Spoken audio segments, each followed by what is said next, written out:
Siswa di Ogan Ilir mulai kembali masuk sekolah setelah Dinas Pendidikan setempat meliburkan mereka akibat kabut asap 4 hari terakhir. Meski kabut asap sudah menipis, siswa tetap bersemangat dapat kembali belajar di sekolah. Orang tua siswa sangat berharap kabut asap dapat segera hilang karena cukup membahayakan kesehatan terutama anak-anak. Gimana kabut asap Pak hari ini gimana Pak? Ada banyak lagi. Tidak banyak lagi. Tidak banyak lagi, udah mulai agak tipis ya. Tapi masih ada kan? Masih ada. Bapak dengar kan masih banyak kabut asap ya? Ya. Masih khawatir tak Pak? Ya mas. Anaknya ya? Ya. Harapannya apa nih? Apa? Harapan gitu? Harapnya tidak lagi ada asap. Tidak lagi ada asap?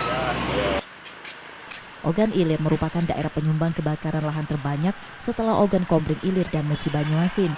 Kabupaten ini merupakan daerah terdekat dari Palembang. Amriza Nur Satria, Kompas TV, Ogan Ilir, Sumatera Selatan.